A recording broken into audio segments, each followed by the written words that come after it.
శుభోదయం మిత్రులారా, వార్తా కథనాలపై విశ్లేషణ కార్యక్రమం టీజీటీవీ మార్నింగ్ న్యూస్ కు స్వాగతం. నేను మీ జర్నలిస్ట్ సత్య.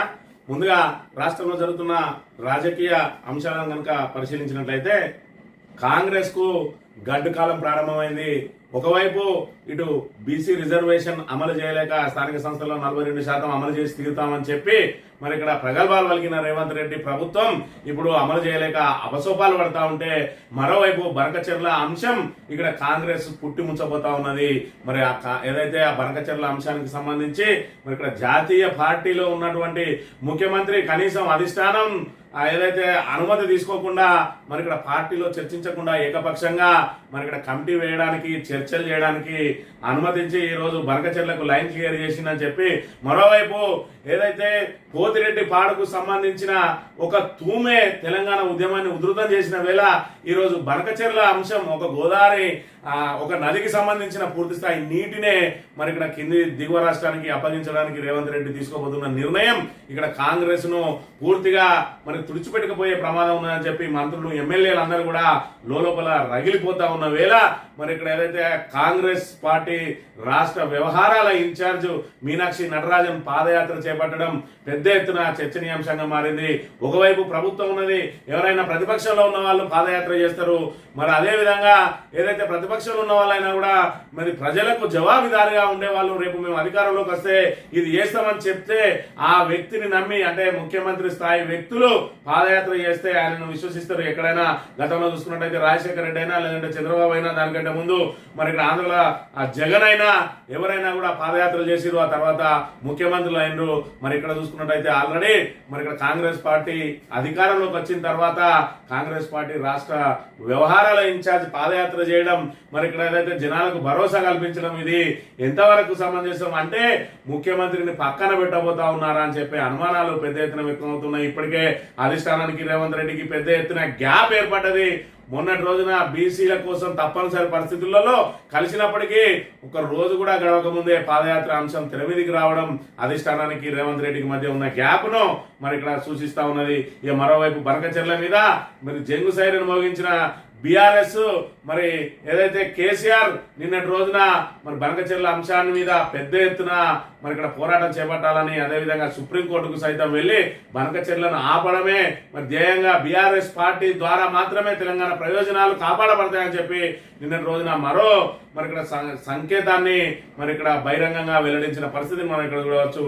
ఇక మనకు సంబంధించిన ఏదైతే మరి ఇక్కడ ప్రజలకు తెలంగాణ ప్రజల రాతను మార్చేస్తా అని చెప్పి మరి ఏదైతే దానికి సంబంధించిన మేనిఫెస్టోను రచించిండో, మరి ఆ మేనిఫెస్టోను రచించినటువంటి బహు మేధావి మరి ఇక్కడ 6 గ్యారంటీల పేరుతోటి 100 రోజులలోనే అమలు చేస్తామని, బీసీ డిక్లరేషన్ అని, ఎస్సీ డిక్లరేషన్ అని, ఎస్టీ డిక్లరేషన్ అని, రైతు డిక్లరేషన్ అని చెప్పి అనేక డిక్లరేషన్లు తీసుకొచ్చి అన్నింటినీ తుంగలో దొక్కి మరి ఏదైతే నిరుద్యోగులకు ప్రతి ఏటా మరి ఏదైతే జాబ్ క్యాలెండర్ 2 సార్లు పెడతామని, మొదటి సంవత్సరంలోనే 2 లక్షల ఉద్యోగాలు ఇస్తామని చెప్పి మరి ఇక్కడ చెప్పిన పెద్ద మనిషి మరి ఆయన ఏదైతే ఇక్కడ చూసుకున్నట్టయితే మా సారు మహా మేధావి. మరి ఇక్కడ సత్య హరిశ్చంద్రుడు నోటి నుండి ఒక అబద్ధం కూడా రాదు.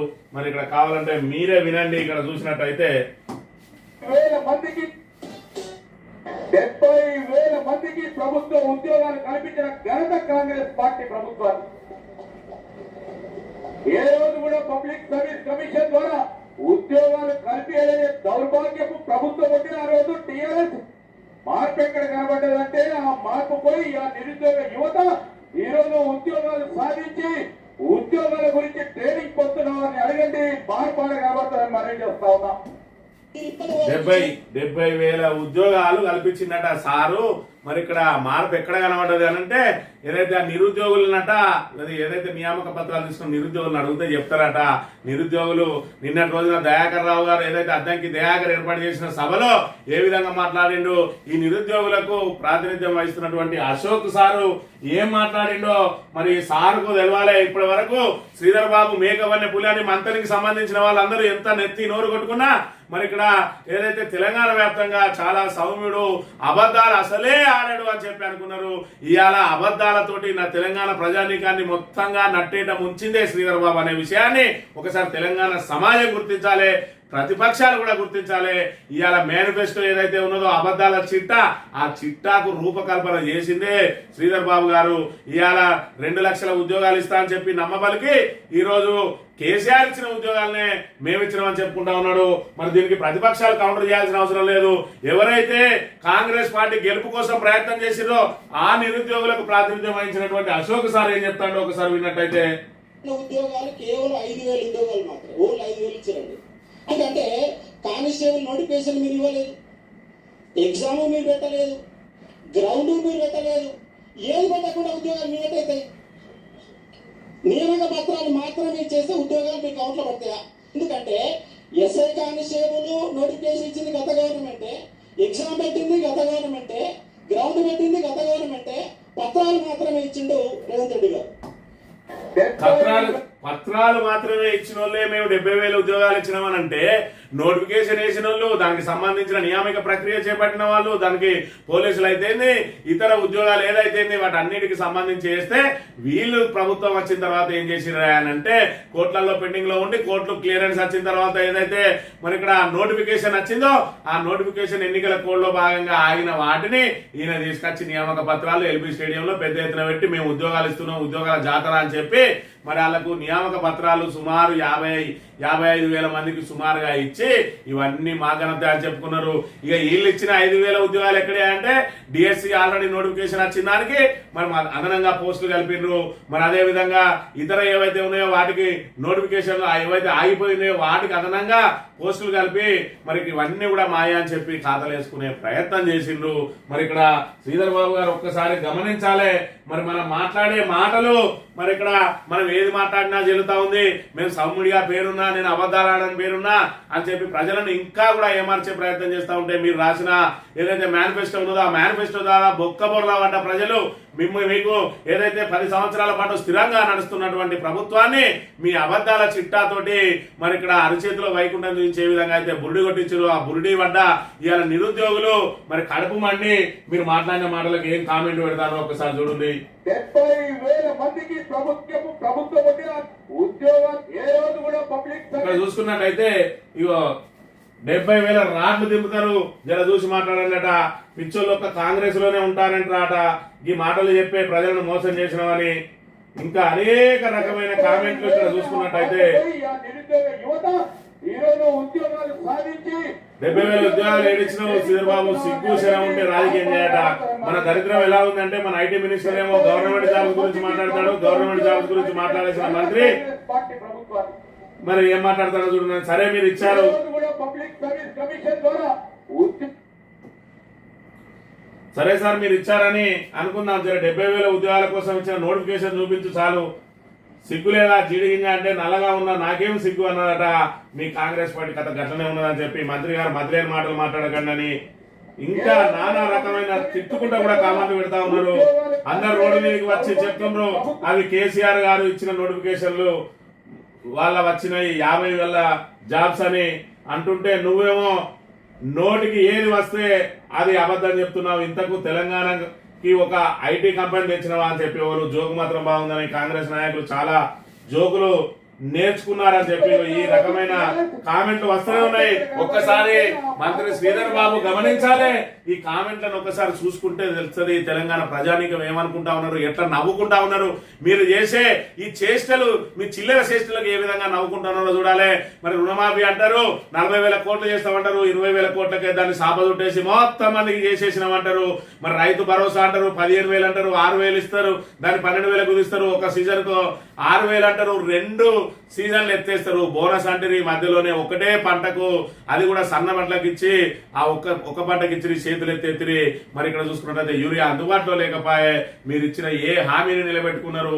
6 గ్యారంటీలలో ప్రతి మహిళకి 2,500 ఇచ్చిందా? మరి ఇక్కడ చూసుకున్నట్లయితే పెన్షన్లు ఏవైతే ఉన్నాయో 2,000 4,000 చేసిరా, ఆడపిల్లల స్కూటీలు ఇచ్చిరా, మరి తెలంగాణ ఉద్యమకారులకు భూమి ఇచ్చిందా, మరి పెన్షన్ ఇచ్చిందా, మరి వాళ్ళకి ఇందిరా మిండ్లు ఇచ్చిందా, ఏం చేసింది మీరు? కళ్యాణ లక్ష్మిలో తులం బంగారం ఇచ్చిందా? మరి ఈ రకంగా రకంగా అబద్ధాల పుట్టతోటి మరి ఇక్కడ మేనిఫెస్టోను రచించినటువంటి మంత్రి శ్రీధర్ బాబు గారు ఇంకా కూడా మంత్రి అయిన తర్వాత కూడా ఇంకా మరి ఈ రకంగా అబద్ధాలు ఆడుతూ మేమే ఉద్యోగాలు ఇచ్చినామని చెప్పి మళ్ళీ కేసీఆర్ ప్రభుత్వాన్ని విమర్శిస్తా ఉన్నాడు. ఈ రోజు ప్రతిపక్షాలు కాదు ఇక్కడ కౌంటర్ చేసింది, నిరుద్యోగులే కౌంటర్ చేస్తా ఉన్నారు. ఇవాళ నిరుద్యోగులు అందరూ కూడా ఏ నిరుద్యోగులు అయితే మిమ్మల్ని నెత్తిలో పెట్టుకొని చూసుకున్నారో ఆ నిరుద్యోగులే తిరగబడతా ఉన్నారు. శ్రీధర్ బాబు రాబోయే రోజులలో మీ పతనానికి నీ మేనిఫెస్టోనే ప్రధాన కారణం అవుతుంది. మరి ఇక్కడ రాష్ట్ర వ్యాప్తంగా ఉన్న వాళ్ళందరూ కూడా మంత్రికి వచ్చి ఖచ్చితంగా ఇలాంటి అబద్ధాల చిట్టాతోటి ప్రజలను మోసం చేసిన మంత్రిని డిపాజిట్ రాకుండా కూడా ఓడించాల్సిన బాధ్యత తెలంగాణ ప్రతి పౌరుని మీద ఉన్నదనే విషయాన్ని మనం గమనించాలి. ఇక వార్తా కథనాలను కనుక పరిశీలించినట్లయితే జలదోపిడి ఆపాల్సిందే, బంకచెర్లపై కేసీఆర్ రణగర్జన, ఏపీలో చంద్రబాబు కేంద్రంలో మోడీ ప్రయోజనాలను కాపాడేందుకు రాష్ట్ర సీఎం తాదాలాడుతుంటారని తెలంగాణ సమాజం గమనిస్తున్నది. తెలంగాణ రైతుల ప్రయోజనాలను పరంగా పెట్టి ఆంధ్ర ప్రయోజనాలను కాపాడేందుకు స్వయంగా రాష్ట్ర ప్రభుత్వమే పాలనా విధానాలను అమలు చేయడం దుర్మార్గం. కాంగ్రెస్ బీజేపీ పరస్పరం విమర్శలతో కాలయాపన చేస్తూ రాష్ట్ర ప్రజల సమస్యలను గాలి వదిలేస్తున్నాయి. ప్రజా సమస్యలను పట్టించుకుని కేంద్ర రాష్ట్ర ప్రభుత్వాల వైఖరిని ప్రజల్లో ఎండగట్టాలి. అందరినీ ఏకం చేసి క్షేత్రస్థాయి పోరాటాలు చేపడదాం. తెలంగాణ ప్రజలకు ఏనాడైనా అండగా నిలిచేది బీఆర్ఎస్ పార్టీ అని చెప్పి మరి నిన్నటి రోజున పార్టీ నేతలతోటి సుదీర్ఘంగా సమావేశం నిర్వహించింది. ఈ సందర్భంగా బంకచెర్లను ఖచ్చితంగా అడ్డుకోవాల్సిందే. ఈ రోజు మరి రేవంత్ రెడ్డి మరి ఇక్కడ మోడీకి భయపడో, లేదంటే చంద్రబాబుకు గురిదక్షిణ చెల్లించడానికో, లేదంటే తన సీఎం పీఠాన్ని కాపాడుకోవడానికో ఈ రోజు తెలంగాణ ప్రాంత ప్రయోజనాలను మరి ఆంధ్రాకు తాకట్టు పెడతా ఉన్నాడు. ఇలా బంకచెర్ల మీద నిర్ణయం తీసుకోవాల్సింది కమిటీ కాదు. దానికి సంబంధించి ఇప్పటికే మనకు 968 టీఎంసీలో మరి అలొకేషన్ ఉన్నది. మరి దానికి సంబంధించి ఇప్పుడు గోదావరిని మరి ఇక్కడ దాన్ని మరమ్మతు చేయలేక చేతులు ఎత్తేసి ఈ రోజు కాళేశ్వరం ప్రాజెక్టును నిరర్ధకం అని చెప్పి ఈ రోజు నీటిని అన్నింటినీ కూడా వృధాగా వదిలేస్తూ వాళ్ళకు ఒక అవకాశాన్ని కల్పించిండు రేవంత్ రెడ్డి. ఆయనను ఖచ్చితంగా మెడల్ వంచి ఈ రోజు మరి ఇక్కడ తెలంగాణ నుంచి దోపిడీకి గురి కాబోతూ ఉన్న జల దోపిడీని అరికట్టాల్సిన బాధ్యత మరి మనం తీసుకోవాల్సిందే. ప్రజలను ఇందులో భాగస్వామ్యం చేసి మరి ఇక్కడ ప్రభుత్వం మెడల్ వంచి అయినా సరే ఇవాళ ఆ జల దోపిడీని అడ్డుకొని తీరాలని, దానికి అవసరమైతే లీగల్ గా సుప్రీంకోర్టును కూడా ఆశ్రయించాలని చెప్పి నిన్న రోజున పార్టీ శ్రేణులకు దిశానిర్దేశం చేసిన పరిస్థితిని మనం ఇక్కడ చూడవచ్చు. ఇక కాంగ్రెస్ లో భూకంపం, రేవంత్ తీరుపై రగులుతున్న నాయకులు బంకచెర్లలో మునుగుతామని ఆవేదన, అడ్డుకుంటామని చెప్పి ఢిల్లీలో రేవంత్ సంతకం పెట్టడంపై కుతకుత బంకచెర్లకు ఓకే అన్న తెలంగాణలో కాంగ్రెస్ కు సమాధి కట్టడమే పార్టీ సీఎం జాగీరా అధిష్టానంతో చర్చించకుండానే నిర్ణయాల, చంద్రబాబుపై భక్తి, మోడీతో భయం లేదా ఇంకేదో ప్రయోజనం, బంకచెర్ల కోసం రేవంత్ తాపత్రయం వెనుక కనిపిస్తున్నది ఈ మూడే. కేసీఆర్ కు బీఆర్ఎస్ కు నీలాస్త్రం అందిస్తే మనం ఎదుర్కోగలమా? వచ్చే ఎన్నికల్లో బంకచెర్ల ఏజెండా ఏ ముఖంతో ప్రజల్లోకి వెళ్ళాలి? ఇప్పటికైనా ఆపకపోతే తీవ్ర నష్టం, అడ్డుకునే మునగాడే లేడా? పలువురు అధికార పార్టీ ఎమ్మెల్యేలు, రాష్ట్ర నాయకులు విస్తృత చర్చ అని చెప్పి మరి ఇక్కడ చూసుకున్నట్టయితే ఖచ్చితంగా కాంగ్రెస్ లో భూకంపం అంటే మరి ఇక్కడ భూకంపం వచ్చి తీరుతా ఉన్నది. మరి ఏదైతే బంకచెర్లకు సంబంధించి ఇవాళ చంద్రబాబుకు అత్యంత సన్నిహితుడైనటువంటి రేవంత్ రెడ్డి తెలంగాణ ప్రాంత ప్రయోజనాలను తాకట్టు పెట్టబోతా ఉన్నాడు. ఇవాళ ఏదైతే దానికి సంబంధించిన మరి రాజ్యాంగబద్ధ సంస్థల ద్వారా మనం ఆ నీటిని తేల్చుకోవాల్సినది, ట్రిబ్యునల్ల ద్వారా తేల్చుకోవాల్సింది, లేకపోతే కోర్టుల ద్వారా తేల్చుకోవాల్సింది అని ఒక కమిటీ వేసి 30 రోజులలో ఆ కమిటీ ఇచ్చే ఏదైతే నివేదిక ఆధారంగా మన నీటిని అన్నింటినీ కూడా దోచిపెట్టడానికి ఏదైతే సమాయత్తమైందో రేవంత్ రెడ్డి, దాని మీద మరి ఇక్కడ కాంగ్రెస్ మంత్రులు, ఎమ్మెల్యేలు కూడా కుతకుతలాడుతా ఉన్నట్ట. జాతీయ పార్టీలో ఉన్నటువంటి రేవంత్ రెడ్డి ఇలా ఏకపక్షంగా నిర్ణయం తీసుకుంటా ఉన్నాడు. తన స్వలాభం కోసం మరి ఇలా చేస్తా ఉన్నాడు. మనకు ఏదైతే పార్టీ సీఎం జాగీరా అని చెప్పి చెప్తున్న పరిస్థితి. మరోవైపు చూసుకున్నట్టయితే మరి ఏదైతే ఆ చంద్రబాబుపై భక్తి, మోడీ మీద భయం, మోడీతో భయం లేదా ఇంకేదో ప్రయోజనం అంటే ఉన్నది. ఈయన సీటు కనుక మరి లాగేసే ప్రయత్నం చేస్తే కాంగ్రెస్ మరి వీళ్ళని అడ్డం పెట్టుకొని మళ్ళీ పీఠం ఎక్కడానికి, లేదంటే వీళ్ళిద్దరిని కూడా బూచిగా చూపెట్టి తన సీటును కాపాడుకోవడానికి రేవంత్ రెడ్డి ప్రయత్నం చేస్తా ఉన్నాడు. వాళ్ళిద్దరిని బూచిగా చూపెట్టాలంటే వాళ్లకు మరి ఏదైతే వాళ్ళు కోరుకున్నది కూడా ఆయన చేయాలి. కాబట్టి వాళ్ళు కోరుకునేది ఇవాళ బీజేపీ చూసుకున్నట్టయితే కావేరీ నదికి గోదావరిని అనుసంధానం చేసి తమిళనాడుకు నీళ్లు తీసుకుపోయి తమిళనాడులో రాజకీయంగా లబ్ధి పొందే ప్రయత్నం చేస్తా ఉన్నది బీజేపీ. మరోవైపు చూసుకున్నట్లయితే బంకచెర్ల ద్వారా మరి ఇక్కడ ఏదైతే ఆంధ్ర అంతటి కూడా 3వ పంటకు నీళ్ళు వేయడానికి ప్రయత్నం చేస్తా ఉన్నాడు. మనకు మొదటి పంటకే దిక్కు లేదురా నాయన అంటే వాళ్ళు 3వ పంటకు ప్రయత్నం చేస్తా ఉంటే మరి బృహత్తరమైన ఏదైతే గిన్నిస్ బుక్ ఆఫ్ రికార్డ్స్ లో ఎక్కినటువంటి కాళేశ్వరం ఎత్తిపోతల పథకానికి సంబంధించి మేడిగడ్డ బ్యారేజీని రిపేర్ చేయమంటే చేత కావడం లేదు రేవంత్ రెడ్డికి. మరి ఇక్కడ ఇప్పటికే 20 నెలల కాలం గడిచిపోయింది, ఇంకా కూడా కాళేశ్వరాన్ని ఎప్పుడు కూలుతుందా దాన్ని అట్లాగే ఉంచి కూలే రాక చూసి మరి కూలాలని ఎదురు చూస్తా ఉన్నట్టుగా ఉన్నది. అయినప్పటికీ కూడా అది చెక్కు చేరకుండా అలాగే ఉన్నది. 7వ బ్లాకును పునరుద్ధరిస్తే సరిపోయేదానికి ఇప్పటి వరకు ఆ దిశగా ప్రయత్నం చేయడం లేదు. మరి ఇక్కడ చూసుకున్నట్టయితే గోదావరికి సంబంధించిన నీళ్ళన్నింటినీ, అదేవిధంగా ప్రాణహితలో ఒక చుక్క నీటిని కూడా వాడుకోకుండా పూర్తిగా కిందికి వదిలేస్తూ ఇవాళ పూర్తిగా తెలంగాణకు తీరని ద్రోహం చేస్తా ఉన్నది మరి ఇక్కడ రేవంత్ రెడ్డి ప్రభుత్వం అనే విషయాన్ని మనం ఇక్కడ గమనించాలి. ఈ ఒకవైపు మరి ఇక్కడ ఏదైతే కాంగ్రెస్ వాళ్ళందరూ కూడా ఈయన మీద మరి గుర్రుగా ఉన్నారు. మరి ఇక్కడ ఏదైతే కాంగ్రెస్ మునిగిపోతా ఉన్నది, దీన్ని కాపాడలేరా అంటే ఇక కాపాడడానికి వచ్చింది మీనాక్షి నటరాజన్. ఇవాళ ఒక ప్రతిపక్షానికి సంబంధించిన నాయకులు ఎవరైనా మరి ప్రభుత్వ విధానాలను ప్రశ్నించడానికి ప్రజల్లోకి వెళ్తారు, కానీ సొంత పార్టీకి సంబంధించిన వాళ్ళే ఇవాళ ప్రజల సమస్యలు తెలుసుకోవడానికి వెళ్తా ఉన్నది అని అంటే మరి అధిష్టానానికి రేవంత్ రెడ్డికి ఎంత దూరంగా ఉన్నది.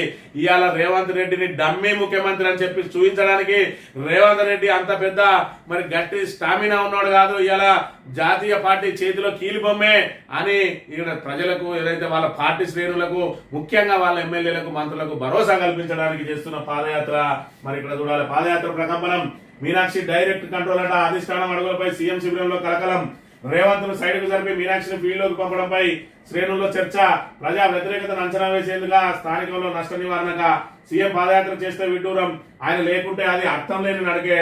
కొంతకాలంగా అధిష్టానానికి రేవంత్ కు మధ్య పెరుగుతూ వచ్చిన గ్యాప్, సీఎం కు రాహుల్ అపాయింట్మెంట్ ఇవ్వట్లేదని 10 నెలలుగా ప్రచారం, ఎట్టకేలకు కలిసి కనిపించిన ఇద్దరు, గంటల్లోనే పాదయాత్ర ప్రకటన, సీఎం డమ్మీ లీడర్ కు క్యాడర్ కు అధిష్టానం సంకేతం ఇస్తున్నదా, సీఎం డమ్మీ లీడర్ అని క్యాడర్ కు లీడర్ కు అధిష్టానం సంకేతం ఇస్తున్నదా, అనూహ్య నిర్ణయానికి ముందు హైకమాండ్ ఆడుతున్న నాటకమా, మీనాక్షి పాదయాత్ర తాజా పరిణామాలపై కాంగ్రెస్ లో ప్రకంపనలు అని చెప్పి మరి ఇక్కడ చూసుకున్నట్లయితే ప్రతిపక్ష నాయకులు చేసే పాదయాత్ర ఈ రోజు మరి ఇక్కడ మీనాక్షి నటరాజన్ చేస్తా ఉన్నది. ఒకవైపు వాళ్ళ ప్రభుత్వం అధికారంలో ఉన్నది, మరి ముఖ్యమంత్రి ఉన్నాడు, మంత్రులు ఉన్నారు, ఇంత పెద్ద యంత్రాంగం ఉన్నది. ఈ యంత్రాంగాన్ని కూడా కాదని చెప్పి ఇవాళ రాష్ట్ర పార్టీ వ్యవహారాల ఇన్ఛార్జు ఆమెకున్న ప్రజలకు నేరుగా ఎక్కడ కూడా సంబంధం లేదు, అసలు ప్రజలతోటి ఆమెకు సంబంధమే లేదు. పార్టీ వ్యవహారాలు ఏ విధంగా నడిపించుకోవాలి, తెలంగాణలో పార్టీ అవలంబిస్తున్న తీరే ఉన్నది ప్రభుత్వం మీద, మరి ఇక్కడ ప్రజల నుంచి ఎలాంటి స్పందన లభిస్తున్నది, ఆ స్పందనను, పార్టీ వ్యవహారాలను, మరి ఇక్కడ మంత్రుల పనితీరును, ముఖ్యమంత్రి పనితీరును, పిసిసి అధ్యక్షుల పనితీరును, మరి ఇక్కడ ఏదైతే అధిష్టానానికి ఇక్కడ రాష్ట్ర కాంగ్రెస్ కు మధ్యలో అనుసంధానం చేయడానికి, మరి ఇక్కడ రెండింటి మధ్యలో సఖ్యత నెలకొల్పడానికి వారధిగా ఉండాల్సిన మీనాక్షి నటరాజన్ ఈ రోజు ఏకంగా పాదయాత్ర చేసి మరి ఇక్కడ తెలంగాణ మీద గుత్తాధిపత్యం సాధించడానికి ప్రయత్నం చేస్తా ఉన్నదని అంటే రేవంత్ రెడ్డిని పక్కకు జరపడానికి మరి ఇక్కడ పావులు కదుపుతున్నదా అనే అనుమానాలు అయితే కాంగ్రెస్ పార్టీలో కూడా గుసగుసలు వినిపిస్తున్న పరిస్థితిని మనం ఇక్కడ ప్రధానంగా గమనించాలి. 30 రోజుల్లో 30,000 కోట్లు ఆదాయం లక్ష్యంగా మద్యం కొత్త పాలసీ, లైసెన్స్ గడువు 3 ఏళ్లకు పెంచేందుకు ప్రభుత్వ ఆమోదం, దరఖాస్తు ఫారం ధర 3 లక్షలు, అడ్వాన్స్ గా ఏడాది లైసెన్స్ ఫీజు, 30% షిఫ్టింగ్ పన్నుతో దుకాణాన్ని ఎక్కడికైనా మార్చుకోవచ్చు, 10% షిఫ్టింగ్ పన్నుతో దుకాణాన్ని ఎక్కడికైనా మార్చుకోవచ్చు. ఎక్సైజ్ శాఖపై సమీక్ష సమావేశంలో సీఎం రేవంత్ రెడ్డి దిశానిర్దేశం, ఖరారైన నూతన ఎక్సైజ్ పాలసీ త్వరలో నోటిఫికేషన్ జారీ అని చెప్పి డిసెంబర్ 1 తారీఖు నుంచి కొత్త వైన్ షాపులు రాబోతా ఉన్నాయి. 15 రోజుల ముందు నోటిఫికేషన్ ఇస్తే సరిపోద్ది, కానీ ఈ స్థానిక సంస్థల ఎన్నికలు ఎప్పుడు నిర్వహించాల్సి వస్తుందో ఈ లోపలనే నోటిఫికేషన్ పూర్తి చేద్దామని. మరోవైపు చూసుకున్నట్టయితే మరి ఇక్కడ 2 సంవత్సరాలకు 2 లక్షల దరఖాస్తు ఫీజు తోటి ఉన్న దాన్ని 3 సంవత్సరాలు చేసి 3 లక్షల మరి దరఖాస్తు ఫీజు చేస్తా ఉన్నారు. అందులో 1 సంవత్సరం ఫీజు ఎట్ ఏ టైం కట్టాలని చెప్పి, అంటే 3 విడతలుగా కట్టడానికి సంవత్సరం ఫీజు ముందే కట్టాలని చెప్పి మరి ఆదాయాన్ని వెనకేసుకోవడానికి ప్రయత్నం చేస్తున్న ప్రభుత్వం. ఆదాయం అంతా పడిపోయింది, ఎక్సైజ్ మీదనే ఆధారపడి ఉన్నది. మరోవైపు చూసుకున్నట్టయితే వీళ్ళ ప్రభుత్వం 3 సంవత్సరాలు ఉంటది, మరి 3వ సంవత్సరంలో పూర్తయింది కాబట్టి 2 సంవత్సరాలు అయితే మళ్ళీ 2 సంవత్సరాలకు లైసెన్స్ ఇస్తే మరి ఇక్కడ 1 సంవత్సరం వీళ్ళ పీరియడ్ లో, 1 సంవత్సరం కొత్త ప్రభుత్వం పీరియడ్ లో ఉంటాయి కాబట్టి మొత్తం 6 సంవత్సరాలు వీళ్ళ పీరియడ్ లో ఉండాలి. 4 సంవత్సరాలే ఉంటే 4 సంవత్సరాలకు సంబంధించిన ఆదాయం వస్తుంది, 6 సంవత్సరాలు అయితే 6 సంవత్సరాలకు సంబంధించిన ఆదాయం వస్తుంది అని చెప్పి మరి ఇక్కడ వాళ్ళ గడువు పూర్తయ్యే ముందు మరి వాళ్ళే దానికి సంబంధించిన అన్ని కూడా మళ్ళీ సంవత్సరం లైసెన్స్ ఫీజు వసూలు చేసుకుంటే వెనకసిరి బకాయిలు అన్ని కూడా తమ కాంట్రాక్టర్లకు బిల్లులు చెల్లించడానికి దానికి అన్నిటిని దులుపుకొని బయటపడాలనే చందంగా 3 సంవత్సరాలకు పెంచబోతా ఉన్నాడు. 30,000 కోట్లు టార్గెట్ పెట్టుకొని ఇవాళ ప్రభుత్వం తీరు ఏ విధంగా ఉన్నదని అంటే మీరు రాగండి ప్రభుత్వాన్ని నిలబెట్టండి అన్న చందంగా ఉన్న అంశాన్ని మనం చూడాలి. ఎదిగిన బీసీ శంకారావం, 42% కోటా కోసం బీఆర్ఎస్ మరో ఉద్యమం, కరీంనగర్ లో భారీ బహిరంగ సభ, నాటి సింహగర్జన సభ జరిగిన నేల నుంచే రేపటి శంకారావానికి గులాబీ పార్టీ సన్నద్ధం, కేటీఆర్ తో భేటీలో బీసీ నేతల కార్యాచరణ, ఉమ్మడి 10 జిల్లాల వారిగా బహిరంగ సభలు ప్రభుత్వంపై ఒత్తిడి ప్రజల్లో చైతన్యమే లక్ష్యం ఆగస్టులో రాష్ట్రపతిని కలిసేందుకు నిర్ణయం కేంద్రం పైన రిజర్వేషన్ ఒత్తిడి పెంచే యోచన అని చెప్పి మరి ఇక్కడ బీసీలకు 42% రిజర్వేషన్ అమలు చేసి తీరుతామని చెప్పి ఏదైతే మరి కామారెడ్డి డిక్లరేషన్ లో చెప్పి మరి ఇక్కడ ఏదైతే అసెంబ్లీలో తీర్మానం చేసి చేతులు దులుపుకొని గవర్నర్ కి ఆర్డినెన్స్ పంపించినాం ఇక బీజేపీ దానికి బాధ్యత బీజేపీ వహించాలని చెప్పి ఏదైతే తప్పించుకోవాలని చూస్తా ఉన్నదో కాంగ్రెస్ ఆ కాంగ్రెస్ ను ఎండగట్టేందుకు ఖచ్చితంగా 42% అమలు చేసేరాక మరి ఇక్కడ పోరాటం జరపడానికి బీఆర్ఎస్ కాంగ్రెస్ ఏ విధంగా బీసీలకు ద్రోహం చేస్తా ఉన్నారో ప్రజలకు సవివరంగా వివరించేందుకు మరి ఇక్కడ సింహగర్జన జరిగినటువంటి సభ నుంచి నేల నుంచే మళ్ళీ బీసీ శంకారావం పూరించబోతా ఉన్నది బీఆర్ఎస్ అనే విషయాన్ని మనం ఇక్కడ గమనించాలి. మరి గతంలో చూసుకున్నట్టయితే జయలలిత మరి తమిళనాడులో 69% ఉన్నది సుప్రీంకోర్టు గైడ్ లైన్స్ ప్రకారం 50% రిజర్వేషన్ దాటద్దు అయినప్పటికీ కూడా ఇందులో 69% ఏ విధంగా ఉన్నది అని అంటే మరి అక్కడ జయలలిత కాంగ్రెస్ అప్పుడున్న ప్రభుత్వం కాంగ్రెస్ మెడలు వంచింది. 3 నెలల పాటు మరి ఇక్కడ ఢిల్లీలోనే తిష్ట వేసి ఖచ్చితంగా రిజర్వేషన్ ను అమలు చేయాల్సిందే 9th షెడ్యూల్లో చేర్చాల్సిందే అని చెప్పి పోరాటాల ద్వారా కాంగ్రెస్ మెడలు వంచి 9th షెడ్యూల్లో చేరిస్తే ఇవాళ రేవంత్ రెడ్డి ప్రభుత్వం ఏదైతే బీసీలను ఏమార్చడానికి 5, 6, 7 తేదీలలో పెడతామని చెప్పి దాన్ని కూడా వాయిదా వేసి ఇప్పుడు 11వ తేదీన ధర్నా చేసి చేతులు దులుపుకునే ప్రయత్నం చేయబోతా ఉన్నాడు. మరోవైపు చూసుకున్నట్టయితే మరి ఇక్కడ కాంగ్రెస్ కు అక్కడ ప్రతిపక్ష నాయకుడు ఉన్నాడు. ఆయన ఒక్కరోజు కూడా లోక్సభలో ఈ 42% గురించి మాట్లాడు కానీ ఇక్కడ మరి ఇక్కడ ఏదైతే హామీ ఇచ్చి మోసం బీసీలను మోసం చేసి మళ్ళీ బీజేపీ కోర్టులో బీజేపీదే బాధ్యత అని చెప్పి డ్రామాలు ఆడడానికి ప్రయత్నం చేస్తా ఉన్నది గల్లీ కాంగ్రెస్ అనే విషయాన్ని మనం గమనించాలి. సాక్షి తిరుపతి విషయానికి వస్తే సింధూర్ ఆపాలని ఏ దేశాధినేత చెప్పలేదు. ఆపరేషన్ సింధూర్ పై చర్చలో మోడీ స్పష్టీకరణ కాంగ్రెస్ పై నిప్పులు పాక్ మీపై దాడి చేయబోతుందని అమెరికా ముందే సమాచారం ఇచ్చింది. బుల్లెట్ తోనే సమాధానం చెప్తామని వాన్స్ కి చెప్పారన్న ప్రధాని అని చెప్పి మరి ఇక్కడ ఆపరేషన్ సింధూర్ మీద చర్చ కోసం 3 రోజుల పాటు పట్టుబట్టి సభలను వాయిదా వేయించి సభలను మన స్తంభింపజేసిన విపక్షం ఎట్టకేలకు నిన్నటి రోజున ఆపరేషన్ సింధూర్ మీద సభ జరిగింది. నిన్నటి రోజున ఒకవైపు ఆపరేషన్ సింధూర్ మీద మరి ఇక్కడ చర్చ జరుగుతుండగానే మరి ఇక్కడ చూసుకున్నట్టయితే ఏదైతే పహల్గామ్ ఉగ్రవాదులను మట్టుబెట్టింది మరి అది బీజేపీకి కొంతవరకు కలిసి వచ్చిన అంశం అనుకోవచ్చు. మరోవైపు చూసుకున్నట్టయితే ట్రంపే ఆపిండని చెప్తా ఉన్నాడు అని చెప్పి ఏదైతే విపక్షం చేస్తా ఉన్నదో ఎవరు మాకు చెప్పింది లేదు. వాళ్ళు మా కాళ్ళ బేరానికి వచ్చిండ్రు. మరి ఖచ్చితంగా బుల్లెట్ తోటి మీరు బుల్లెట్ పేలిస్తే మేము శతగ్ని పేలుస్తామని చెప్పి మరి ప్రపంచానికి చాటి చెప్పి ఆ ఆపరేషన్ సింధూర్ను విజయవంతం చేసినాం అని చెప్పి నిన్న రోజున మోడీ చెప్పిన అంశాన్ని మనం ఇక్కడ చూడవచ్చు. కాలుష్య రహితంగా హైదరాబాద్ అధికారులకు సీఎం రేవంత్ రెడ్డి ఆదేశం. వచ్చే 25 ఏళ్ల అవసరాలను దృష్టిలో పెట్టుకుని ప్రణాళికలు. వచ్చే 25 ఏళ్ళ అవసరం లేదు, కనీసం వానకాలం వస్తే నీళ్లు నిలవకుండా ఫ్లైఓవర్ల మీద నీళ్లు పోయేటువంటి ఏవైతే అవి ఉన్నాయో వీటినన్నా కనీసం ఆ జామ్ కాకుండా చేసినట్టయితే ఆ ఫ్లైఓవర్ల మీద నీళ్లు నిలిచేది కాదు. ఈ చిన్నవి కూడా జిహెచ్ఎంసీ చేస్తలేదు. కనీసం ఎక్కడ వాళ్ళు అక్కడ నిర్లక్ష్యంగా వ్యవహరిస్తా ఉన్నారు. కేసీఆర్ ఏదైతే కల్పించిన సౌకర్యాలను వాడుకోలేని దద్దమ్మ ప్రభుత్వం ఈ రోజు అధికారంలో ఉండడంతో ఇవాళ హైదరాబాద్ లో చిన్న వర్షం పడితేనే వరదలు వచ్చే పరిస్థితి ఉన్నది. మరి దాని మీద దృష్టి పెట్టాలి. 25 ఏళ్ళ తర్వాత ముచ్చట అనే విషయాన్ని కూడా ఆయన గమనించాలి. గురుకుల విషార మృతులు 48 మంది. రాష్ట్రంలో గురుకులాల్లో 886 ఫుడ్ పాయిజన్ ఘటనలు. విద్యార్థుల మరణాలపై 4 వారాల్లో నివేదిక కోరారు. లగచర్ల ఘటనపై దర్యాప్తు కొనసాగుతుంది. ఎన్హెచ్ఆర్సీ చైర్మన్ జస్టిస్ వి రామసుబ్రహ్మణ్యన్ ప్రభుత్వ అధికారులతో వివిధ సంఘాలతో సమావేశం అని చెప్పి మరి ఇక్కడ జాతీయ మానవ హక్కుల కమిషన్ మరి ఇక్కడ ఏదైతే గురుకుల విద్యార్థులకు సంబంధించి ఫుడ్ పాయిజన్ ఘటన మీద మరి సుమోటోగా విచారణ స్వీకరించింది. అదేవిధంగా లగచర్ల ఘటన మీద ఏదైతే ఫిర్యాదు చేసిరో దాని మీద కూడా విచారణ చేస్తా ఉన్నది. మొత్తానికైతే రాష్ట్ర ప్రభుత్వ మరి ఇక్కడ ఏదైతే ఆ ఫెయిల్యూర్స్ మీద మరి తీవ్రంగా మరి ఆగ్రహంగా ఉన్నది కమిషన్ అనే విషయాన్ని అయితే మనం ఇక్కడ ప్రధానంగా చూడవచ్చు. ఇక హ్యూమనాయిడ్ రోబో 5 లక్షలే అందుబాటులోకి తెచ్చిన కంపెనీ. ఇంట్లో మనిషిలా ఇంటి పని మనిషిలా ప్రయోగాలకు కూడా అనువుగా తయారీ అని చెప్పి మరి హ్యూమనాయిడ్ రోబో ఈ రోబో ఒకటి కొనుగోలు చేయాలంటే మరి 30 నుంచి 40 లక్షలు అంతది అని అనుకున్న తరుణంలో ఇప్పుడు 5 లక్షలకే ఆ రోబో వస్తుందట. అంటే ఇళ్లలో చిన్న పనులు చేయడానికి కూడా ఉపయోగపడే ఇలాంటి రోబోలు అతి తక్కువ ధరకే చైనా అంటేనే చౌక. మరి ఇక్కడ అది ఎంతవరకు దాని నాణ్యత ఉంటుందో తెలియదు కానీ 5 లక్షలకే అందుబాటులో తేపోతా ఉన్నది. అంటే రాబోయే రోజులలో ప్రతి ఇంట్లో కూడా ఒక హ్యూమనాయిడ్ రోబో ఉండే అవకాశం ఉన్నది అనేది దీని ద్వారా తెలవైతా ఉన్నది. ఆంధ్రజ్యోతి విషయానికి వస్తే యుద్ధం ఆపాలని నాకు ఎవరు చెప్పలేదని చెప్పి మరి ఇక్కడ వేడి చర్చ జరిగిన అంశాన్ని మనం ఇక్కడ ప్రధానంగా గమనించవచ్చు. ఇక ఢిల్లీలో బీసీ ధర్నా వాయిదా 11 నిర్వహించాలని నిర్ణయం. పార్లమెంట్ లో దేశ భద్రతపై చర్చ నడుస్తుండడమే కారణం. ధర్నా తర్వాత 3 రోజులు ఢిల్లీలోనే సీఎం మంత్రులు బీసీ బిల్లులపై రాష్ట్రపతి ముర్ము ప్రధాని మోడీని కలిసే యత్నం. రాహుల్ సహకారంతో విపక్షాలను కూడగట్టాలని యోచన. ఒకవైపు పార్లమెంట్ సమావేశాలు వాడి వేడిగా సాగుతా ఉన్నాయి. ఇప్పటికే ఎజెండాలో పెట్టాల్సిన అంశం ఈ 42%. అంటే కాంగ్రెస్ ఏ రాష్ట్రానికి ఆ రాష్ట్రానికి సంబంధించి ఒక రాష్ట్రానికి సంబంధించిన వేరే రాష్ట్రానికి తెలియకుండా ప్రయత్నాలు చేస్తా ఉన్నదా?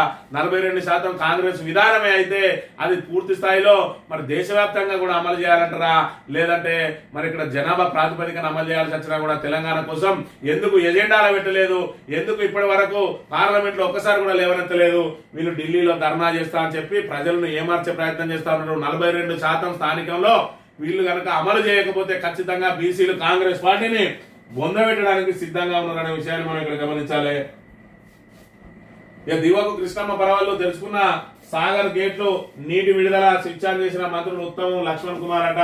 మరి ఇక్కడ ఏదైతే వీళ్ళు హెలికాప్టర్ ఆట ఆడుతా ఉన్నారు, ఉత్తమ్ కుమార్ రెడ్డి, అదేవిధంగా కోమటిరెడ్డి వెంకటరెడ్డి నిన్న రోజున బేగంపేట ఎయిర్పోర్ట్ లో మరి ఈయన కోసం ఎదురు చూస్తా ఉన్నాడట. ఏదైతే మరి ఇక్కడ నాగార్జున సాగర్ గేట్లు తెరవడం కోసం మరి దానికోసం చూస్తా ఉంటే నీటిపారుదల శాఖ మంత్రి కాబట్టి ఆయన శాఖకు సంబంధించిందే కాబట్టి ఈయననే చేయాల్సి ఉంటుంది కాబట్టి ఆయన కూడా జిల్లా మంత్రి కాబట్టి మరి ఈయనతోటి కలిసిపోదామంటే గంట ఆలస్యంగా వస్తే ఆయనే మరి ఎదురు చూసి వెళ్ళిపోయి 2 సెల్లులు స్విచ్ ఆఫ్ చేసుకున్నాడట.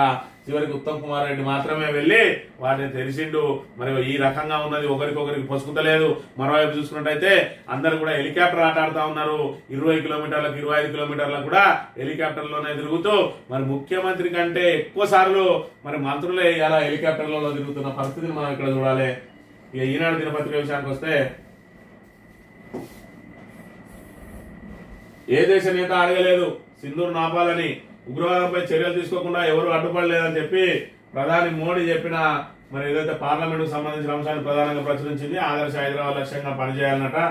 ఆదర్శ హైదరాబాదు, ఆదర్శ తెలంగాణ ఇవాళ కాంగ్రెస్ పార్టీ అధికారంలోకి వచ్చినాకనే పూర్తి స్థాయిలో మరి దెబ్బతిన్నది తెలంగాణ పరిస్థితి అనే విషయాన్ని మనం ఇక్కడ గమనించాలి. బంగచెల్లిన ఎట్టి పరిస్థితులను నిర్వహించాల్సిందే.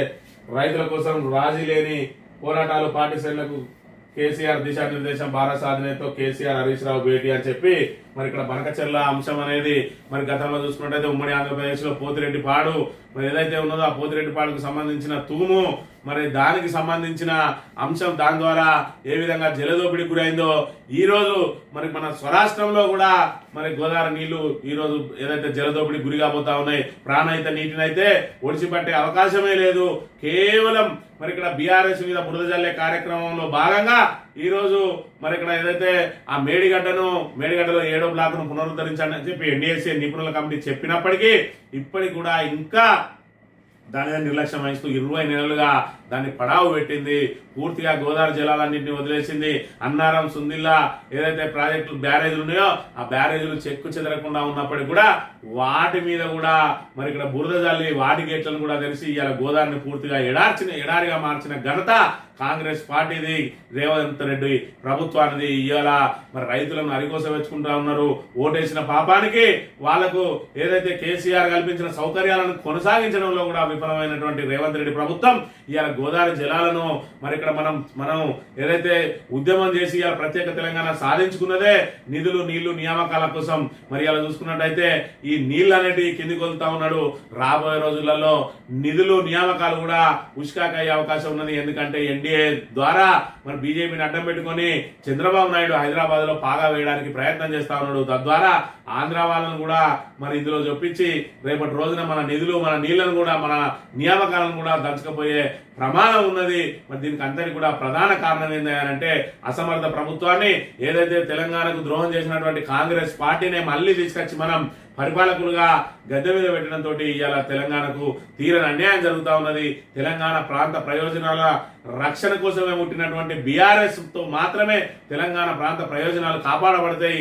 దానికోసం క్షేత్రస్థాయి నుంచి మళ్ళా పునర్నిర్మాణం చేసి వాళ్ళకు ఏదైతే మనం వెన్నుదన్నుగా నిలిచే అవకాశం రాబోతా ఉన్నది స్థానిక సంస్థల ద్వారా మరి ఇక్కడ బీఆర్ఎస్ అండగా నిలిచి ఇక్కడ నుంచి ఎన్నిక ఏదైనా కూడా తెలంగాణ వాళ్ళందరం కూడా బీఆర్ఎస్ కి అండగా ఉంటామని చెప్పి చాటి చెప్పినట్టయితే రాబోయే రోజులలో తెలంగాణ మళ్ళీ మళ్ళా ఏదైతే పునర్వైభవం చాటుకోబోతుంది అనే విషయాన్ని మీకు తెలియజేస్తూ ఇది ఈ రోజు మార్నింగ్ న్యూస్ తెలియగలుగుతాం. Thank you very much.